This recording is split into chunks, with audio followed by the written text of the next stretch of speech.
আসসালামু আলাইকুম।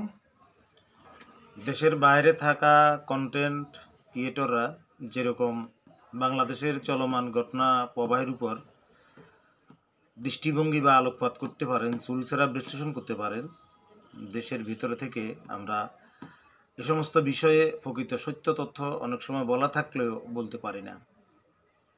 কারণ যারা বাইরে থেকে কন্টেন্ট করেন তারা অনেক দূরে দরাছোয়ার বাইরে থাকে। কিন্তু আমাদেরকে অনেক চিন্তা ভাবনা করে আকারে ইঙ্গিতে কথাবার্তা বলতে হয়, যার জন্য আমরা অনেক কথা বলা থাকলেও বলতে পারি না।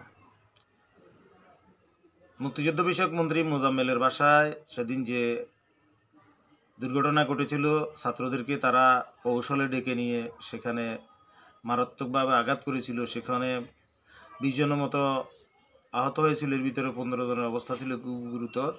তাদের ভিতরে একজন মারা গিয়েছে, আজকে তার নামাজে জানাজা দিয়ে শেষ হয়েছে। এই হলো একটা কথা।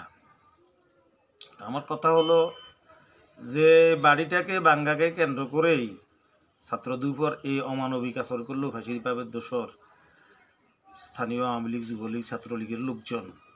তাদেরকে যে প্রকারে হোক গ্রেপ্তার করে আইনের আওতায় আনতে হবে, 1 নম্বর কথা। 2 নম্বর কথা হলো ফাঁসিবাজ বা স্বৈরাচার পালিয়ে যাওয়ার পরে তাদের ঘর বাড়ি দালান কোঠা এমনকি তাদেরকেও নির্বিচারে হত্যা করা হয়, সারা বিশ্বের সব জায়গায় আমরা দেখি, এবং তাদেরকে চিরুনি অভিযান দিয়ে ধরে বিচারের আওতায় আনা হয়। তো বাংলাদেশও এর ব্যতিক্রম হবে কেন? এখন মোজাম্মেলের যে বাড়িটা আছে সেটা যেভাবেই হোক, যখন এরা অঘটন ঘটিয়েই ফেলেছে, উল্টা ছাত্র হয়ে মরতে বসেছে, আরও কয়জন মারা যায়, 1 2 3 জন অবস্থা খুব খারাপ, এটা আর রাখার প্রয়োজন নেই। একই সাথে কোন প্রিপারেশন নিয়ে টুঙ্গি ভাড়া যেভাবেই হোক ধ্বংস করে দেওয়া উচিত। এই যে আয়নাগরের সন্ধান পাওয়া গিয়েছে, কত বড় নিষ্ঠুর, সারা বিশ্বের লোক দেখেছে খুঁটিয়ে খুঁটিয়ে। যে ইউনুস সরকার সমন্বয়কারা এবং উপদেষ্টারা যে পরিদর্শনে গিয়েছে, ইলেকট্রিক চেয়ারে বসিয়ে কত খুপড়ি ছোট ঘরের ভিতরে অমানবিকভাবে মানুষের উপর অত্যাচার জুলুম করা হয়েছে। তো এই ফ্যাসিস্টদেরকে নিষিদ্ধ করে বাংলাদেশের রাজনীতিকে বিদায় করে দেওয়া উচিত। জাতিসংঘ কী করলো না বললো এটা নিয়ে মাথা কামানোর প্রয়োজন নেই, কারণ জাতিসংঘ দীর্ঘ 15 বছর আওয়ামী লীগের ক্ষমতা ছিল, অনৈতিকভাবে ভোট হয়েছে, হত্যা গুম ইত্যাদি করা হয়েছে, তার উপরে তেমন কিছুই করা নাই।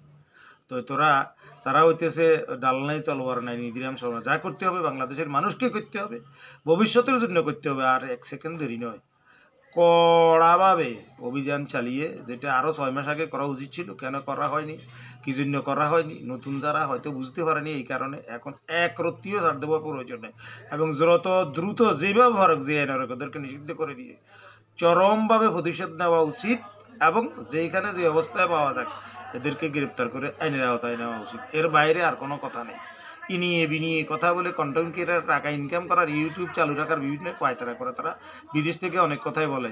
তারা কলে কৌশলে একবার সরকারের পক্ষে বলে, একবার সরকারের বিপক্ষে বলে, একবার এদিকে কথা বলে, একবার ওদিকে কথা বলে। এই ধরনের কথাবার্তা দিয়ে বিদেশ থেকে অনেক কিছুই করা যায়, বলা যায়। শুধুমাত্র পিনাকি ভট্টাচার্য, ইলিয়াস হোসেন, করণ সরকার সহ বাংলাদেশের জনগণের, বাংলাদেশিদের পক্ষের লোকজন যারা, তারা ছাড়া অন্য যারা করতেছে এদের ভিতরে তেমন কোনো লোক ভালো নাই। বহুত আছে এগুলো আওয়ামী লীগের দালাল, ওই যে গোলাম মালা রনি আরও কয়েকটা আছে, এগুলো খুব, আমি নাম সবার মেনটেন করলাম না, এরা সবাই ওই জাতে মাতাল তালে ঠিক। বাকশালদেরকে আসার জন্য বিভিন্ন প্রসেস, বিভিন্ন আইন, বিভিন্ন কথা, কত রকমের আইনের ফাঁক ফোকর যে তারা জানে, কত রকমের মানুষ বাংলাদেশের মানুষকে যে কেনতে কোনো করে আইনের প্রয়োজন নেই।